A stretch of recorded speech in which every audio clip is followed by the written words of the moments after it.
I'm sorry, I was watching for time cues, excuse me.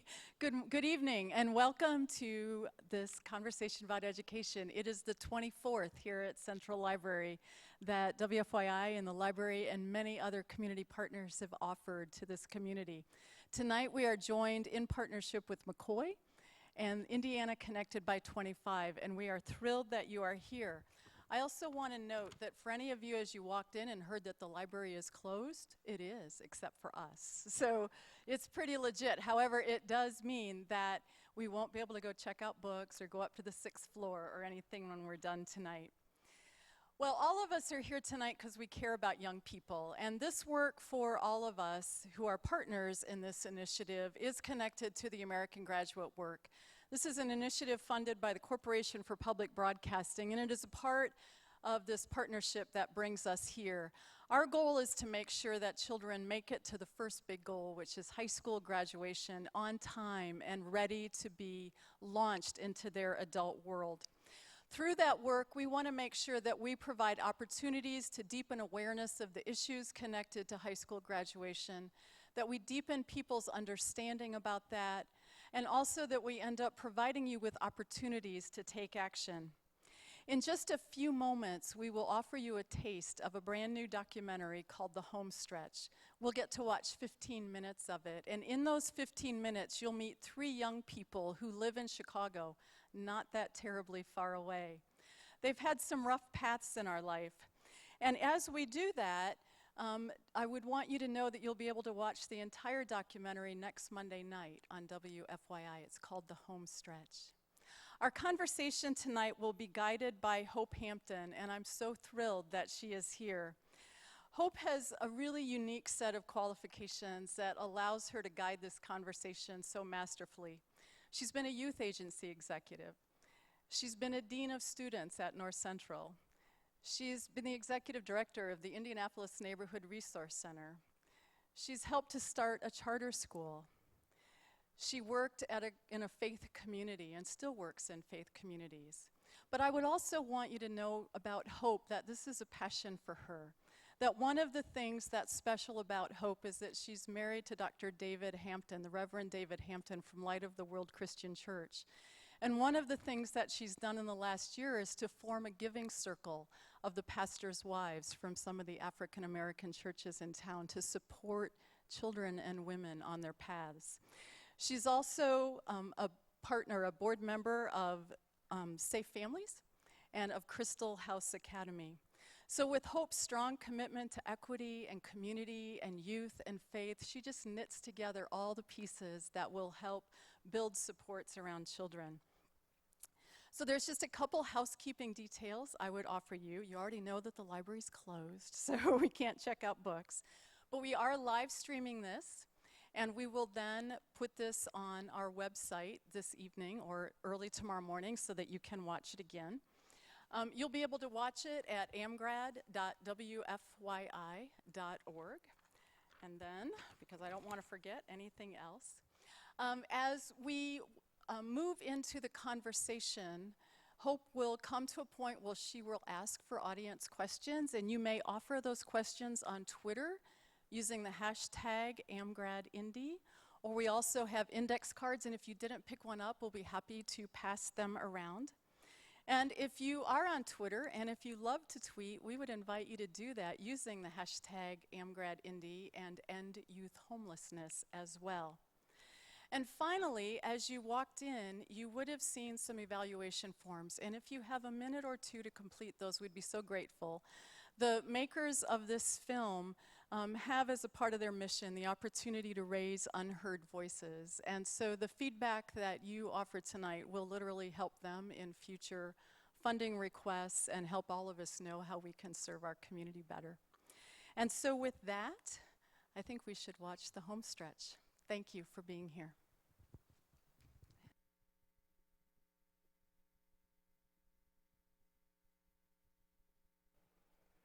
Good evening, everyone. I will admit that I had, in the interest of full disclosure, I did get an opportunity to see the entire documentary, and it was in the recent past. And I still found myself in that 15 minutes getting completely engrossed, and I almost forgot that I'm moderating. So thank you for bearing with me as we try to figure this out. And I'm hoping we have a robust panel who I know is prepared to hopefully field questions and create questions that both give us a little bit of research and data, of course, because we have experts, but we also can't exclude the emotion. So we want to ask some questions that really, just to start, I want to find out what your thoughts and feelings are after seeing that. So I just want you to know that each of our guests have worked to ensure that Indiana youth have the supports they need to succeed, and each of these people have encountered young people just like the ones that you saw here in the film. We suspect that many of you are here because you know these youth as well, and as we begin this conversation, I'd like to introduce to you our panelists. To my near left here is Miranda Warden. She is the program manager for Indiana Youth Group, is that correct? Mm-hmm. An agency that creates safe spaces, provides wellness programming, and educates the LGBTQ youth in the community. Miranda has worked with high-risk youth in many settings, including healthcare, community centers, out-of-school programs, and Department of Child Services. In the middle, in the hot seat, is John Brandon, who is the CEO of the Marion County Commission on Youth, or MCCOY. MCCOY embodies the mission of the agency, John embodies the mission of the agency. He is an advocate, capacity builder, convener, and resource for young people. Like MCCOY, John doesn't hesitate to communicate to the public about issues affecting our youth and our community. John began his career as a counselor and youth worker and a case manager. And on the very end, we have Judge Mary Beth Bonaventura, who was appointed as director of the Indiana Department of Child Services in January 2013 by Governor Mike Pence.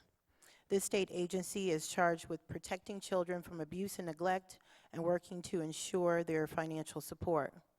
Prior to her appointment, Judge Bonaventura served Hoosiers in Lake County for many years, but most recently as the senior judge in Lake County Superior Court Juvenile Division. Thank you all for being here this evening. Thank you. So, my first question. When I was at home thinking about this, the first thing that just really sticks out for me is what it's like to not be cared for. One of the young people in the film, and I want to say it was Rocky, when his family was called and said, "This is where he's found a place to stay, and we don't mind him staying here with us." The sadness on the part of the person offering the space was that nobody seemed to be concerned or care or even ask the address of where this place is. So your first thoughts about what it's like for our youth just not to be cared for. Well, I think, first of all, the first word that comes to my mind is overwhelming. Mm-hmm. I think, as youth, we're socialized in this country, in this society, to think that the people who are closest to us, the people who brought us into this world, are going to kind of naturally, intrinsically want to care for us. And so to deal with the reality that that might not be the case by choice or by force or whatever the case is with the parents, that's overwhelming. But I don't think that they really have the luxury of being, having a lot of time to think about that piece of it. I think when you see those counseling groups and stuff, I think those are the times that they're kind of given a safe space to talk about those things and think about those things, because like what they're saying, they're worried about where am I going to sleep tonight? What am I going to eat when I leave school? And so, kind of like the Maslow's hierarchy of needs, how much time do they even have to think?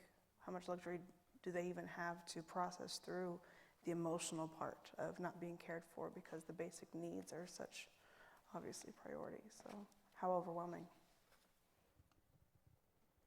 Well, the first thing I thought was these young people are living in a nightmare, because as Miranda said, we grow up believing that somebody loves us and that somebody cares about us and that they're concerned about where we are and what we're doing and all those sorts of things. And I'm a parent, and so those are the sorts of things that I think about in terms of my own children, and to think that we have, as it showed on the screen, 3,000 young people in the city of Chicago, and that's only the city of Chicago, who are homeless on the streets every night, and that no one cares about where they are or what's happening to them.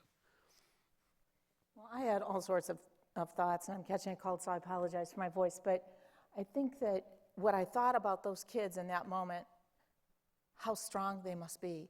That could never have been me. I mean, I have to make sure, I have to talk to just about every family member, I'm probably ashamed to say, every day. Or I feel like I'm unsupported, or you don't really care about me. I mean, not in that way, but they're kind of like the very reason you get up in the morning, right, is to make everybody that you love make sure that they're proud of you and that you're doing right by the world. And to know that there's nobody out there calling them or checking in on them is devastating. And I think if any of those kids can make it out of that, they can make it through anything, and how strong they must really be, because I would have just curled up, or I would have just walked into that water. When you saw Lake Michigan there. And I thought, there's this boy with this tear coming down his face. And I thought, oh my God, did he think about that? Did he think I should just end this? And I thought the strength that those kids must have. Then I had a lot of other thoughts we can talk about. Like, this is America, and why are we allowing this to happen? Is another one that was just like, wow, I've been to third world countries, and you go, wow, I would never live here. America's really great.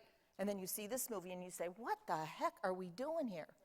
This is America. These kids shouldn't, that one Hispanic boy, they came to this country for a better life, and he's living in somebody's basement. Shame on us. I just, very emotional about that. Sure. I had somewhat of the same reaction, because I thought about being in a nightmare, but then I thought, man, these kids are determined. Yeah. It's like, I'm getting back into school. I'm finding a place to sleep tonight. I'm going to find an adult that I can connect with, as in the case of Jasmine. She talked about how the teacher was like her, or the program director was like her second parent, her second mom. And I thought they go looking for what all the rest of us just take for granted is going to be there. They go to find that support. They go to find that adult who cares. Mm-hmm. Resourceful. Right. I think that is one of the main strengths of any homeless person experiencing homelessness that I've worked with so far. They're one of their main strengths that is true across the board, is how resourceful they are. Yeah. I like that you each said something, you each used a great adjective to describe the folks that we saw. You said strong, determined, resourceful. And Judge, you mentioned something that I have in notes that touched me when I look at some of the articles that are out there about the movie. One of the great statements in one, it says, these are Americans. Not just kids, not just homeless, but homeless Americans. And I think, when I was making my notes and thinking about all of this, I didn't even frame it that way. And so when we start talking about that, we're talking about, this is our community. We're one and the same when you say this is America, and they are Americans, and we're in the state. And so I look at Rocky, Casey, Anthony, and I'm thinking, wow, what a gift. I love that the counselor said, you are a person who's going to be awesome someday. I thought that was fantastic, and I'm sure that many times they don't feel that way. And so my thought was, I watched the film and I saw two young people obsessed with and identifying with Shakespeare.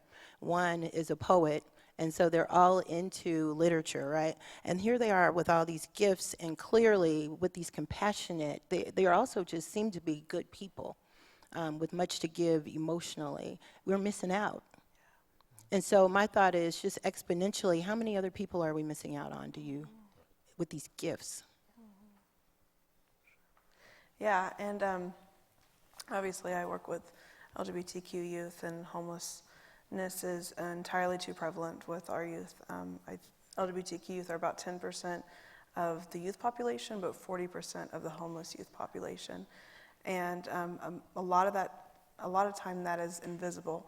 And they carry with them such great strengths that I think we can see, but because of their invisibility as a population, We are missing out. And so I think some of the greatest gifts we can give them working with them is to see them and to hear them.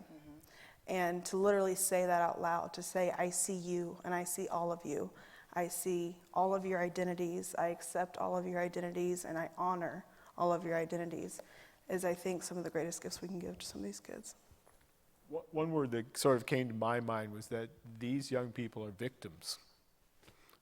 They are victims of oftentimes the failure of the significant people in their life, and in many ways victims of the failures of our culture, because we even blame them for being homeless at times, and it's just astounding that sometimes the attitude that these young people experience, and there was one of the persons who commented in the clip about, well, you just never know because they don't ever tell you that they're homeless. They keep it all hidden. Well, of course they do, because oftentimes they reach out. Sometimes they do reach out to the people they think will care for them, and they just get victimized again. Yeah, I mean, when I sat and watched this, I thought to myself, you know, for 31 years I sat behind a bench and, you know, judged people for a variety of reasons in the juvenile court system. And I guess you, like all of us, get kind of caught up in what our own little world is. And now I'm the director of the Department of Child Services, and I mean, it's not a little world. I have almost 4,000 employees and almost 17,000 children in care, and I think, I don't think about those kids. When I'm thinking to myself, they shouldn't be out there. We should know about this, you know? And so when you see a 14-year-old in a high school, and everybody's just going about, well, they're homeless. They've even got like homeless like counselors. And I'm thinking, why aren't you picking up that phone and having, well, see, I like to run to the rescue of everybody. I mean, that's why I love what I do, because you feel like you can rescue somebody. And that's, I mean, that's why people go into this work, because we kind of have that little rescue-ness in us. But why are they there? Why don't we know about this? And if somebody like me doesn't know about it, then there are so many millions of people in this country that have not a clue, which is really scary, you know. I don't know how to rectify that. Well, and so you all have made some good points, and I'm going to try to stay here in the feelings for a little bit and move into and get some more information from you all, because Miranda brought up a good point, and it was related to something that I wanted to ask you. And so forgive me if these questions seem to merge, and I'll try to break it off. So one, how important the role, I think we heard this just tonight about investigators. I listened when we were listening to the two gentlemen talk at the school and saying, you know, basically piecing it together like a puzzle and doing your investigation. And so my thing is, you know, I think you talked about paying attention as well and seeing people. So how important it is to pay attention, or else we don't even know who amongst us is struggling. And then the words, I've noticed. I heard one of the administrators say, well, I've noticed. And so I'm wondering, do we have enough investigators, enough noticers out here? And then one of the other things is I was interested in how big Indiana's problem is and how mixed or how much of our homeless youth population is in the LBGT community, which I think you addressed a little bit. But that's a lot, I know that. But let me ask one question. So what do we say to the person who watches something like this and says, you know, my family's made up of immigrants as well. You know, in the 30s, we came through Ellis Island. We figured it out. We worked hard. My dad was on a boat by himself, and he got here, and he's okay. And as a result, our family's made it. Well, I was one of those. My family is one of those families. So I just think it's a different world today. I think that America was probably more welcoming than we are as a nation today. And so, but these kids, except for Rocky, these kids are Americans. They didn't get off a boat. Somebody's parents didn't get off a boat and come there. I mean, they were born and raised here, or trying to be raised here. But, you know, part of me feels like, too, like, where are these parents? You know, where is this mom who's moved in with the new guy with, you know, her other children and just threw this little girl away, you know, because she's not his child. And so I think, like, how do we hold people accountable if we don't know they're even there doing this, you know? And when is she going to do that to the other children that are in her care? which is scary. And so, yeah, I think that, most of us probably can reach back into our backgrounds and come up with that somebody that we knew came here from another country. But these kids are Americans for the most part. But I do think it's a different world. I think it's a more dangerous world and probably not as cohesive as it used to be by way of families caring for one another, which is why we have nursing homes and, running rampant and all that other stuff, because nobody cares for their own family anymore. Well, I'll go back to the question you asked about, do we have enough noticers? Because I think the answer is no, we don't. We almost seem to be socialized anymore as to mind your own business. And instead of being a community that really looks to what's going on in the lives of people around me, we sort of retreat, we go through our typical American suburb and you don't see anybody walking on the streets. You don't see porches on houses. And in fact, most houses, the entrances are in the back. So people drive up in the garage, hoop into the driveway, and they never have to see anybody else. And I think that there's a lot of that sort of mentality that if I start to notice that something might not be right about something, I'm hesitant to speak up because I think, well, that's none of my business. Whereas, in fact, as you said, Judge, yes, it is a different world, and I was raised at least in a world that said, you are responsible for your brothers and sisters around you, and you have some responsibility to try to do something to make their situation better if you know that it's not so good.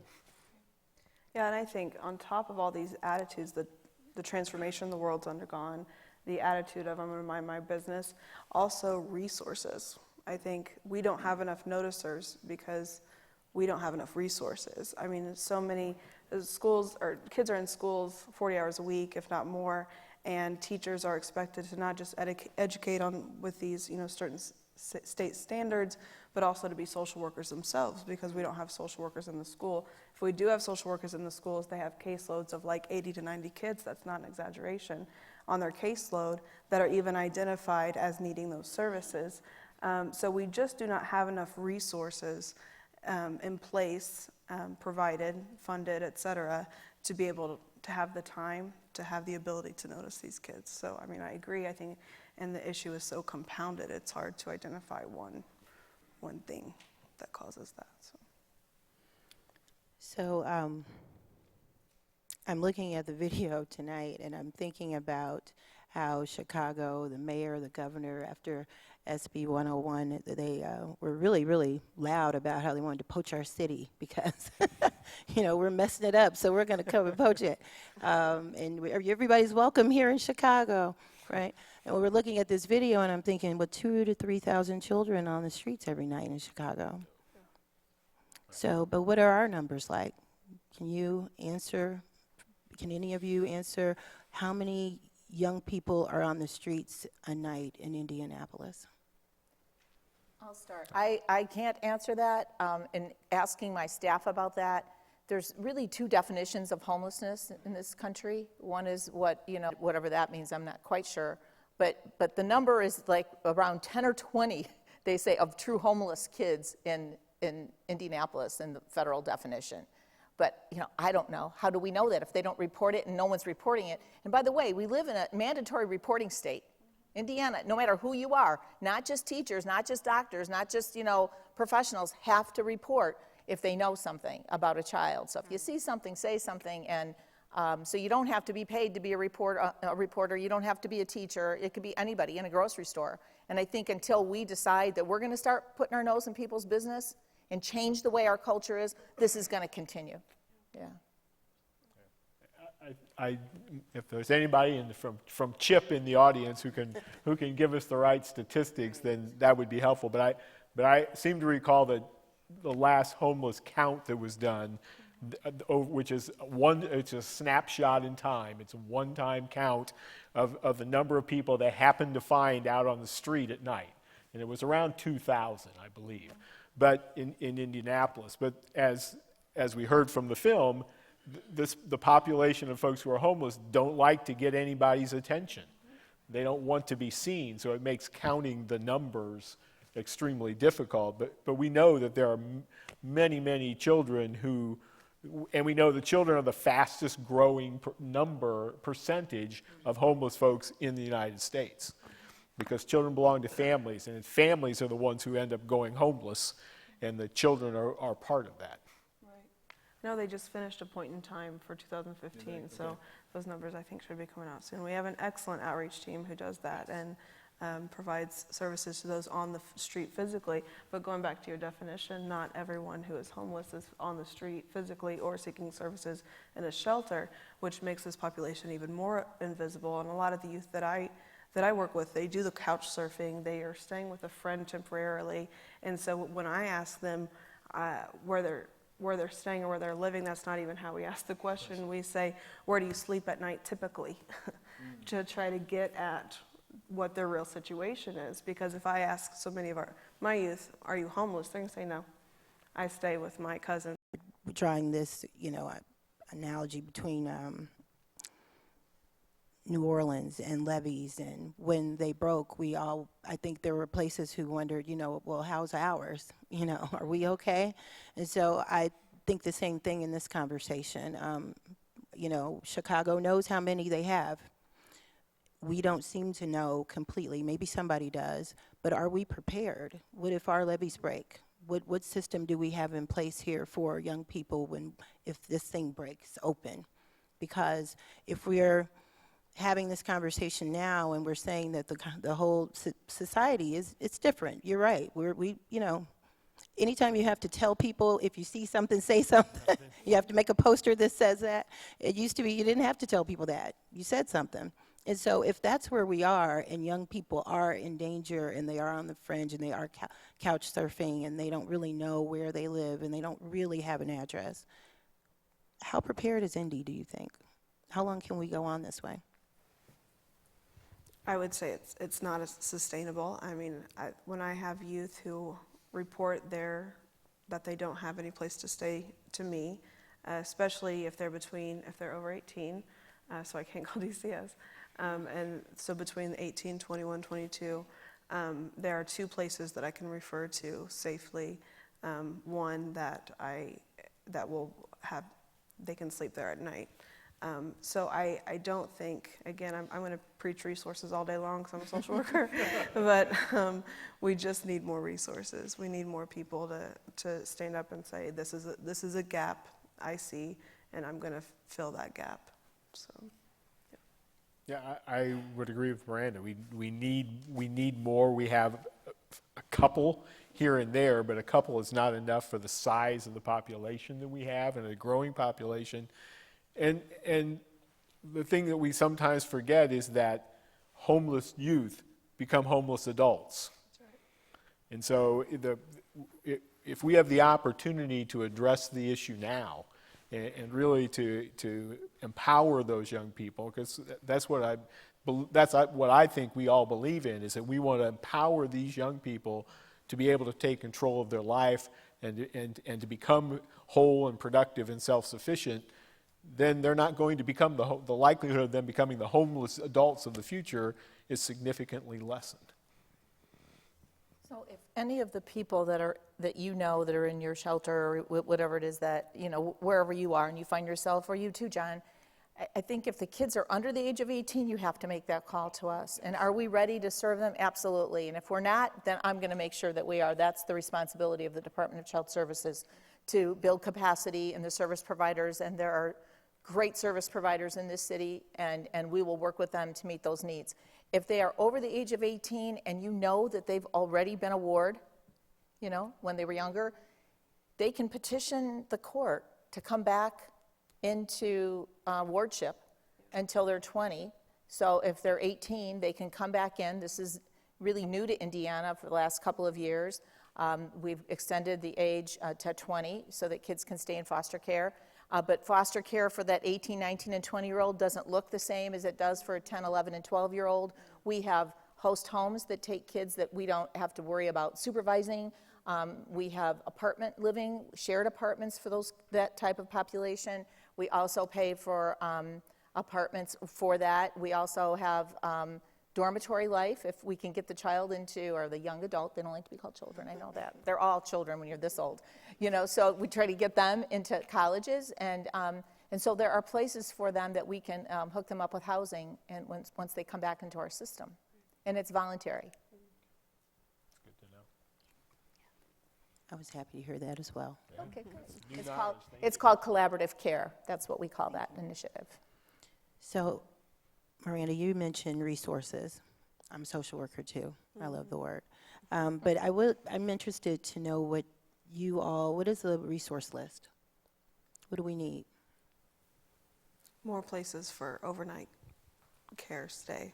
So we have a few kind of day shelters, I think, that are really great at filling that need of, getting them in case management services and getting them, some kind of job training and a place to shower and a place to access a computer and a phone, et cetera.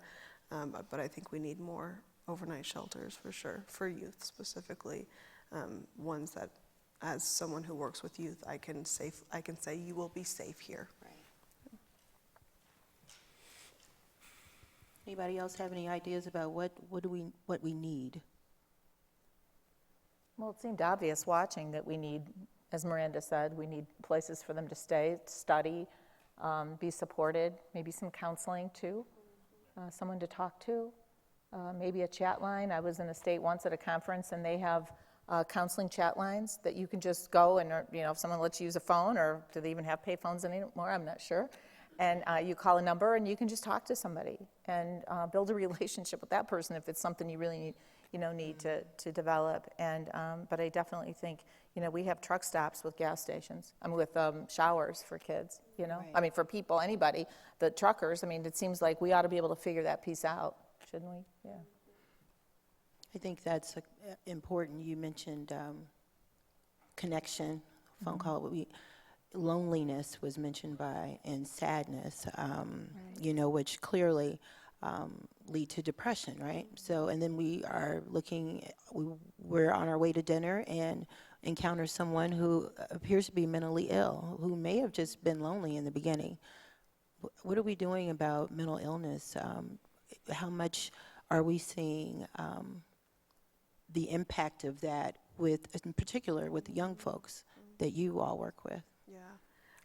For the youth I work with, it's so hard to separate. A lot of the youth I work with are LGBTQ, but it's so hard to separate the mental illness as I say it's a chicken or egg situation. You know what I mean? Are they depressed because of their identity and they're trying to reconcile that, or are they proud of their identity, and then the treatment that they get because of their identity causes the depression, anxiety, et cetera.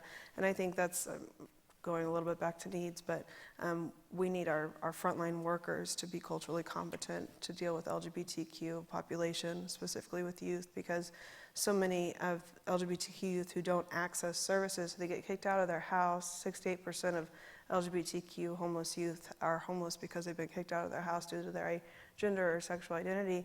And then they have this fear that's founded of accessing services and going to shelters because they're afraid of the stigma, discrimination that they may experience in these service providers. So where do you go? Right. I cannot go home, or I fear going home because of abuse, and I cannot go to shelters because I'm afraid of how they're going to treat me as well. So it's kind of a no-brainer that number is so high for our youth. So that cultural competency piece with the frontline workers, I think, is key. But yeah. Yeah, we know that there are not enough mental health services, even for the general population. And especially folks here in Indianapolis who've looked at the Department of Public Safety hotspots, it's interesting when you break down the data, the number of emergency medical runs which are made because of mental health issues are astounding. Yeah. They are much higher than crime. There are many issues that our law enforcement and our paramedics and folks are called to are a result of mental health issues. And so that's there's so much stigma too around seeking treatment for emotional problems that you're grappling with. And so I think that's even more incredibly difficult for a young person to say, you know, I'm at wit's end. I'm depressed. I can't figure out what I'm doing with my life. And those resources we need so much more of that.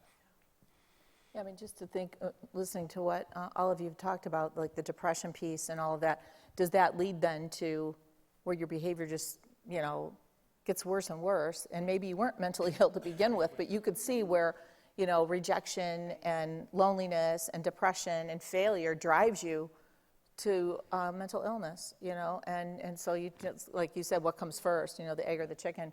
But as it relates to the stigma piece, which I feel very strongly about, at least in the child welfare, when we do have families that are engaged with us, that children in this state used to have to be either a ward as a CHINS or made a ward through a delinquency to be able to get mental health treatment. And we've changed that now, and in all 92 counties we have access sites where kids can be evaluated to determine if they have mental health issues, and if they do, then they can be referred to treatment paid for by the Department of Child Services without the coercive intervention of the court.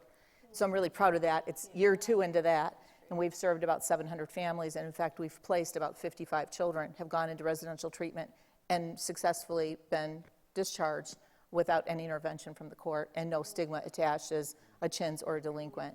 So, you know, little by little. Yeah. Little by little. It makes me think of the work that our Department of Child Services has done around helping folks, especially in the youth development field, be aware of the whole issue of trauma-informed care.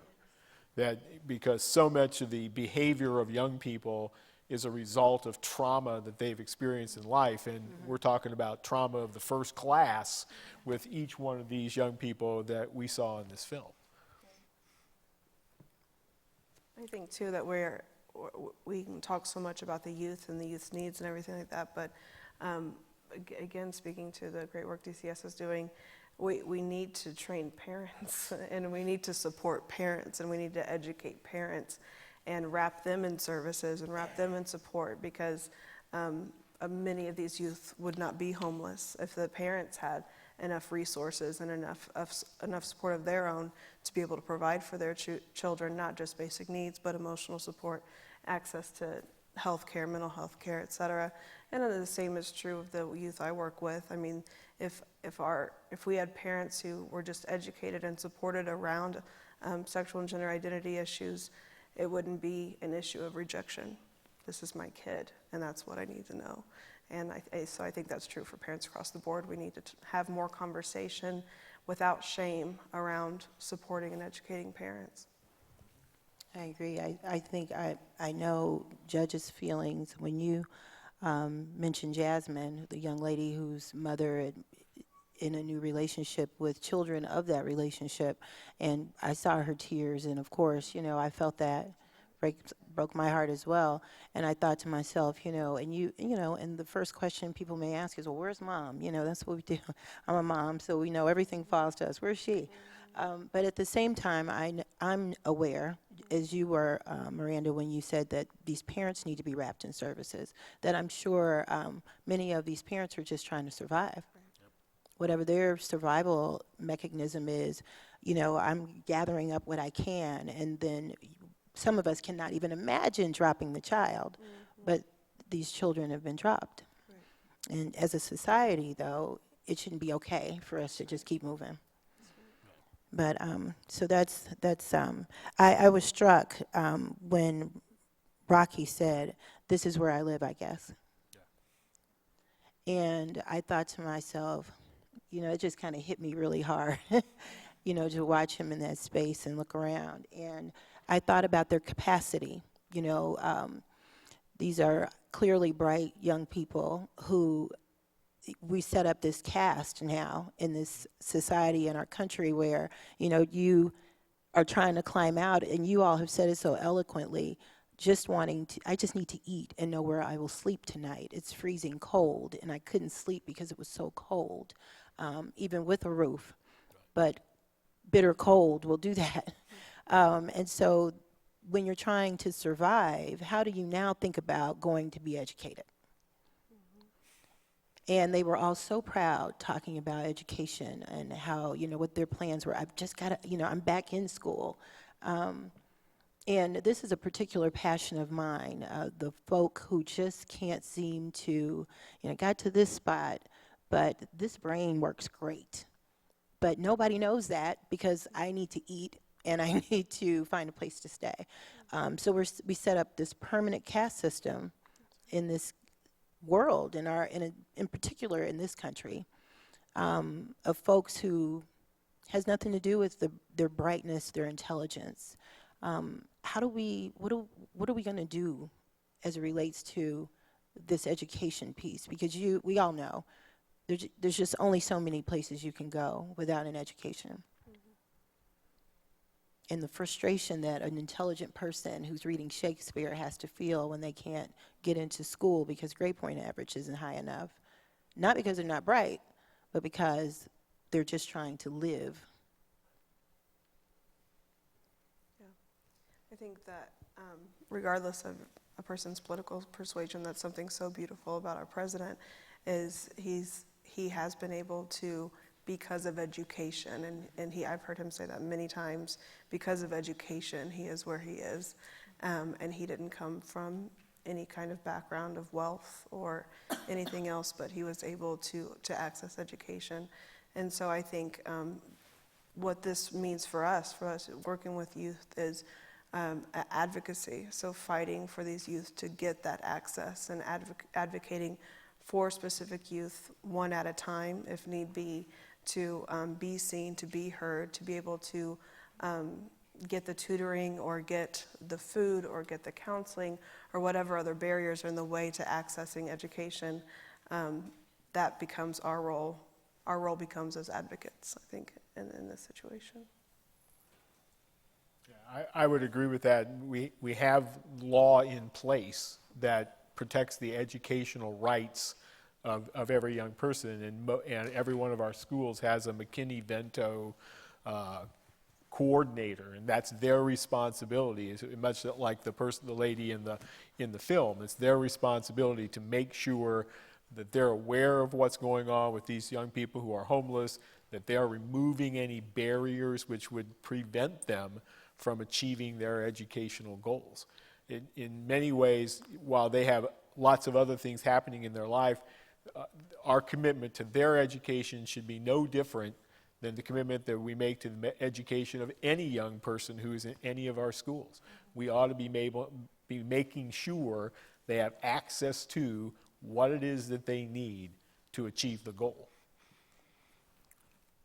I would agree with all of that, but I think that part of it is making sure that these kids get to school, because we all know, at least in the child welfare industry, that it's difficult for kids to go to school and learn when they come from a tumultuous household even. Forget being homeless, but where parents are fighting or someone's not there to make sure that you're doing your homework, because kids at times will be kids and not do what they need to be doing. So if there's been trauma, I think ideally it would be great if the teachers and those that touch the lives of children in schools are all trained in trauma-informed interaction with children. Because then, and only then, will they really, it's fine if I, get John and say, well, he's homeless, but then there's that next step to maybe engage them in a way they wouldn't otherwise engage him if they had that training. So DCS, I'll go back to what we're trying to do is we're going to try to make sure that all of our providers are trained or provide trauma-informed care, evidence-based practices, so that so we know that even removing a child from a dangerous situation is traumatic. So we inflict trauma as well, and we just have to be more mindful of that. So I'm thinking that it would be great, and I know teachers have so much on their plate, but maybe a teacher's assistance, but it goes back to resources, Miranda, Right. Just having the ability to provide all that for the kids that make it to the school. Yeah, I think the resource question is a critical one. We have school counselors who have 400 or 500 students that they're trying to manage every single day. That's just not possible. A lot of our schools don't have social workers anymore. They don't even have school nurses, who can put a Band-Aid on. So we have to again change our mentality and recognize that We are in a different world. Young people have great needs, and if we're not addressing them now, we're going to address them later. And frankly, being mercenary, it's a lot cheaper. And it's a lot more effective, and because what we effective, right. know about the brain is that we used to think that your life was developed, or whatever you were going to be, your temperament, your whatever, was done at 7. And now we know that the brain, at least for boys, stops growing and changing at about 26, and for girls at 28. So their studies show now that all this trauma that kids went through when they were 5, 6, 7, 6 months old, 10, 12, can be changed and can be not cured, but fixed, so that they can have normal, productive lives. We didn't know that 10 years ago, probably. And so that's really important, too, for us to know that to be more effective, we still can change kids' lives all through those formative years. I like that. I had a saying, working with youth, that you don't throw away somebody who's 15 and 16 years old. And we have a habit of that. Sometimes people display behavior that we don't know how to deal with, and we're ready to throw them away, and they're 18. It's like, wait a minute, you don't know what this person is going to become. I think that's the key, is that lots of times we let the behavior allow us to define that person, rather than try and say, what's behind that behavior? What's going on with Joey? What's going on with LeBron? You know, how do we understand where that behavior is coming from? So as we know, the audience is preparing their own questions to ask us or ask you. And we want to give them a chance to do that and field them. And some are coming in on Twitter.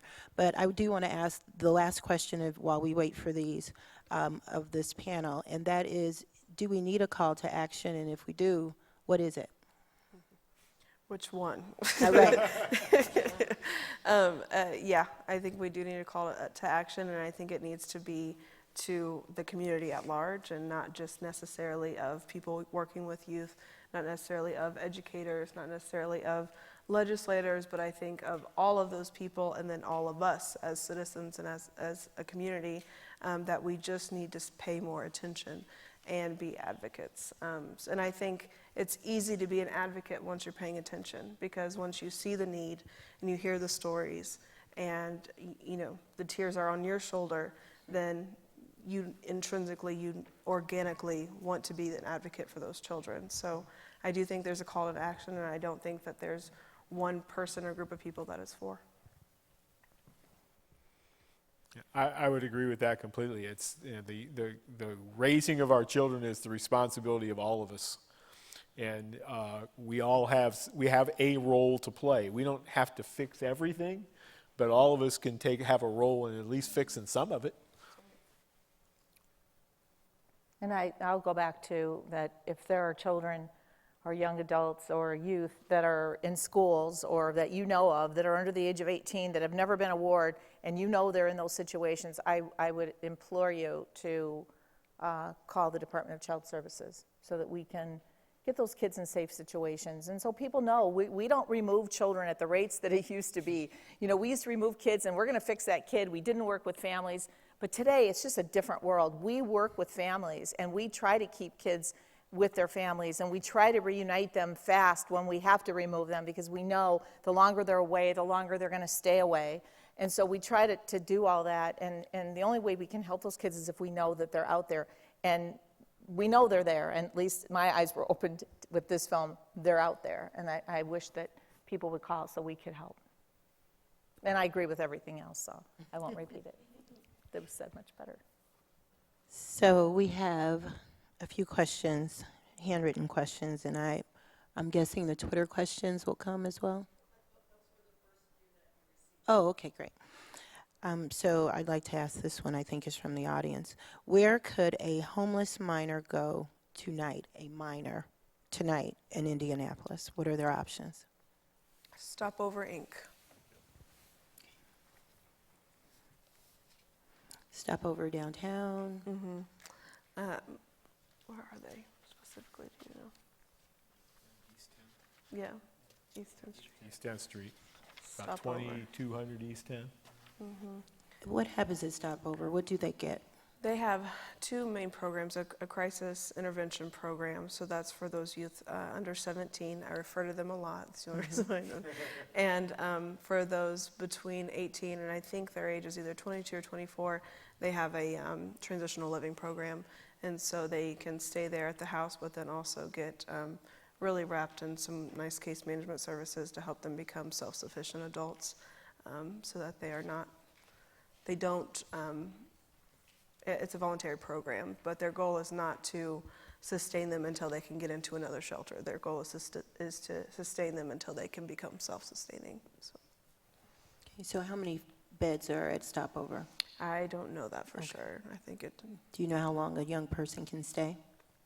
If they are putting in the work, I know for the transitional living program, if they are putting in the work to become self-sustaining, that there is no real cutoff. But I get an email once a week saying how many available beds they have, and at least in each program they have between 2 and 5 usually. Okay. Yeah. So, this is a good question. Problems do not end at graduation. How do we educate the business world and help ensure that businesses give young adults a chance? How do they move on and become great if they can't get a job because they don't have a permanent address or regularly clean clothes? That is a good question. It's for the experts. I guess it has to come down to an employer who's willing to look past the surface and say, is this young person showing me that intelligence? Are they showing me the determination, the skillfulness, the resourcefulness? Because those are all skills that any employer wants to have in a person who's helping them run their business. And so if they're able to look past those sorts of the barriers of whether or not they have clean clothes, et cetera, and then be somehow helping those employers connect with the available services in the community, who can say, okay, I know where I can help this young person go to get those sorts of things. Because I can give them a job, and I can provide them the opportunity to build work-related skills. And there are other human services and providers who can meet those needs. And so maybe it's a matter of we need to make our businesses aware of what those resources are. That's my guess. Any other input on that? There's one company in Indianapolis that has worked with us they haven't given jobs because I don't think they have the jobs, but try to job-ready kids in other ways. One of them is that they've collected over 10,000 books to put age-appropriate books for kids at different ages that they give out at different events and backpacks in collaboration with the Colts. And they're beginning a new collaboration with, maybe it's not with the Pacers, it might still be with the Colts, but where they will act as a mentor for a kid. So if a kid has an interest in being an over-the-road truck driver, hook them up with someone that can kind of mentor them in that way. And that's their dream, is to be able to reach out to kids and get them ready to go into jobs. So it's not quite what you asked, but there are employers out there that recognize that there are kids that if they had just a little bit of a push or hand-holding, they could get ready for a job.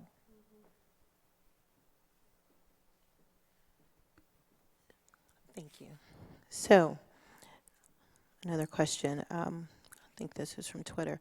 Is college suitable for every student? Should other post-high school options be emphasized alongside college? I think so. I mean, I think just in the general population, not everybody wants to go to college or, fares well. And not that I think anybody who wants to do anything can achieve whatever that is that they want. So I'm not saying that some people aren't smart enough to go to college. Some just don't want to do that. So that's why there are trade schools. And I think that there's been a real push bringing those trade schools back. Like when I went to high school, they had shop class and home ec. And my sisters went to home ec and I didn't, because I figured I didn't want to do that, but so they're, my sisters are homemakers and they're good with that, and I'm proud of them for that. They've raised children and it's great, and I was just the opposite. So there's something out there for everyone, and I don't think that traditional college is for everyone, and I don't think trade school is for everyone, but I think that we need to counsel children about all of the options, not just college. But some education. You got to have whatever that is. If we look at the statistics, we know that in order to gain a living wage, you're going to have education beyond high school. But that doesn't necessarily mean you need a 4-year college degree. There are folks who have certifications and certain skill levels who are making very good livings. And we do need folks who like those technical things. Like I have a great auto mechanic, and I know that he didn't go to college, but I'd be in big trouble if I didn't have the availability of his services. And he loves to do that work. And so I think we need, as the judge said, we need to help young people take a look at what are their skills, what are their aptitudes, what are they passionate about doing, and then helping them get to the pathway that prepares them for that.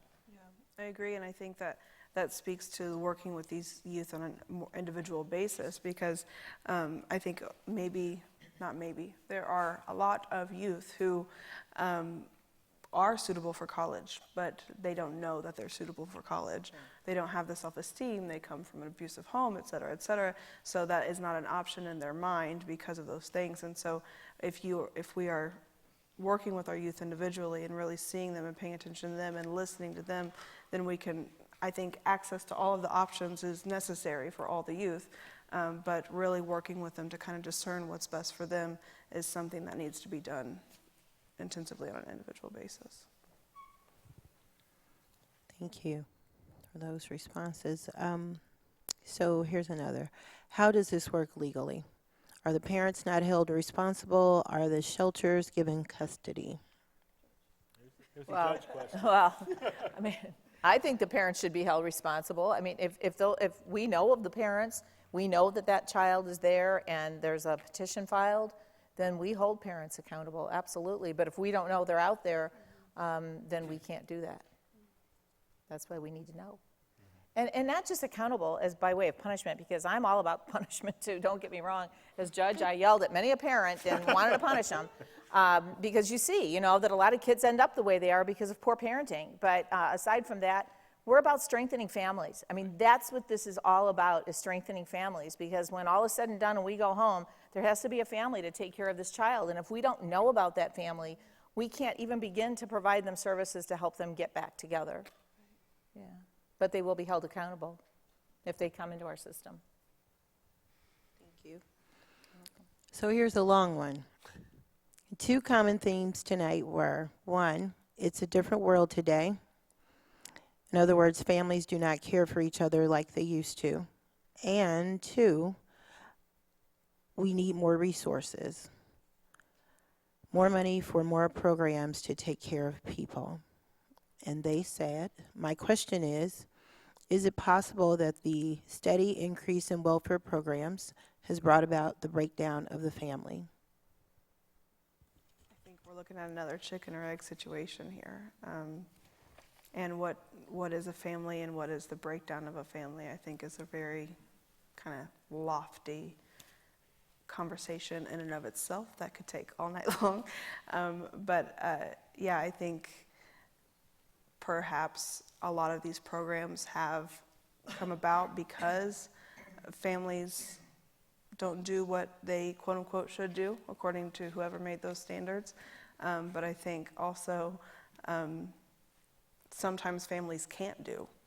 And so it is just necessary for programs to exist. I mean, just like we were talking about with parents, if parents don't have the resources to take care of themselves, how are they going to take care of their children? How are those children going to take care of themselves and then find themselves becoming parents? I mean, it's kind of just this cycle. And so I do think it's a chicken or egg situation, but the fact of the matter is it's a need and somebody needs to fill it. And so I think as a community, we've got to do it. I'll take a stab at it.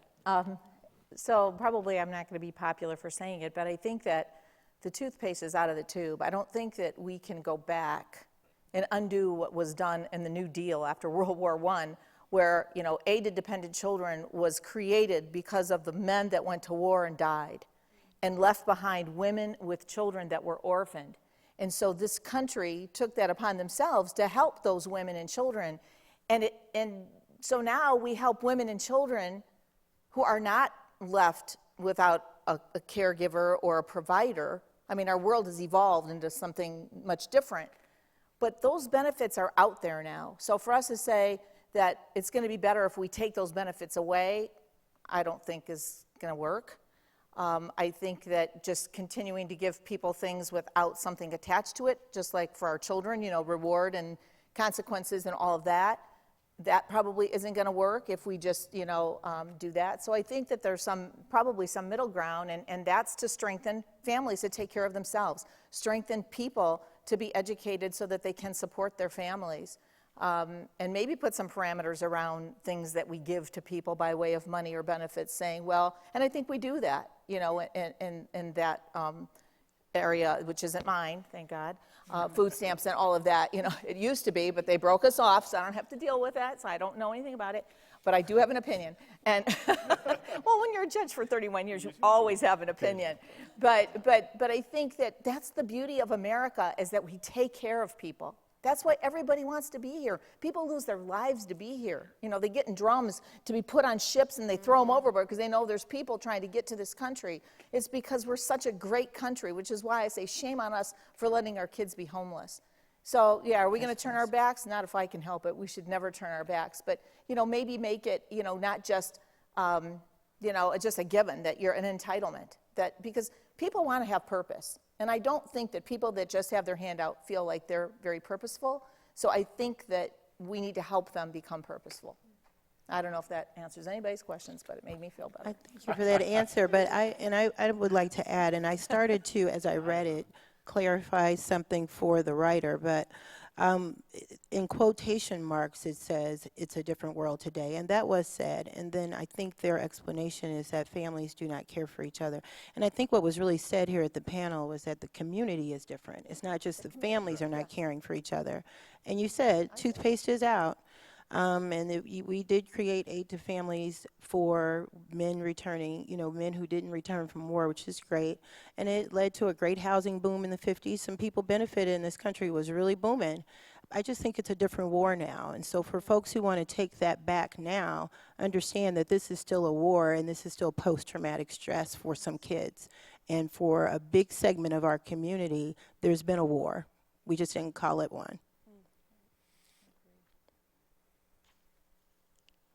So the next question is, what can be done in the U.S. education system to put more focus on students who suffer from mental disorders?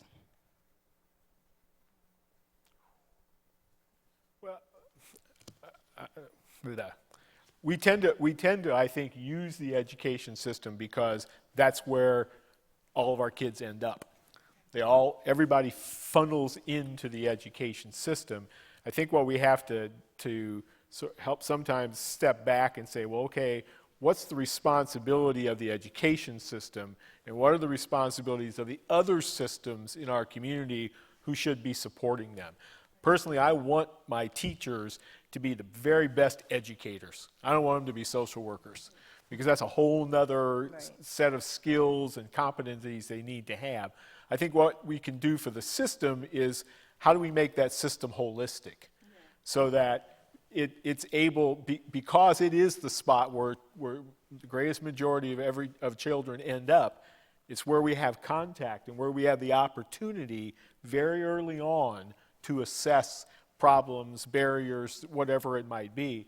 So what the system really needs to be able to be more cohesive, so not everybody just operating in their little spots, but how is it that we make it possible for those systems to interact and work better with each other, I think is the challenge. We need to get some IBMers in there to work on that project for free. So, Judge, there's a card here with someone who agrees with you. They say it's unacceptable that we have homeless kids in this country, and it's time to fix this. And they also go on to say that in the film, someone mentioned, "I'll do what I can," as though there was a limit to helping. Isn't this mindset problematic?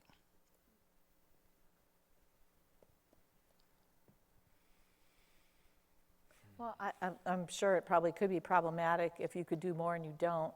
But I think that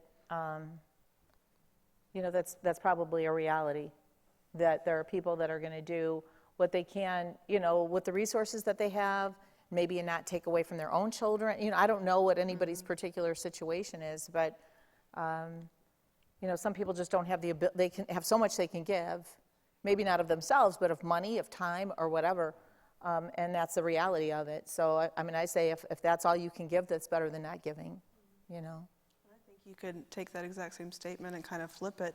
That person is saying, I will do. And so many of us aren't doing. Right. So they're saying, I'll do what I can. Right. And so I think kind of depending on how you take the statement, it could be a completely different mindset. And so I applaud those who are doing what they can, because that's what needs to be done. It's a good perspective if everybody did a little. Mm-hmm. Yep. So here's another question.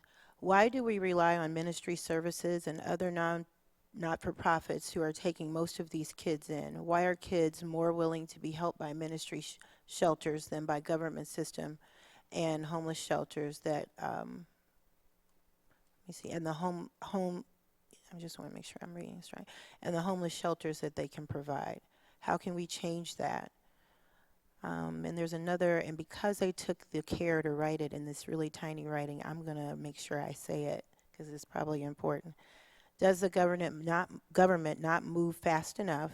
Do they not have enough room? I would say that if we got a call, I think we move fast enough.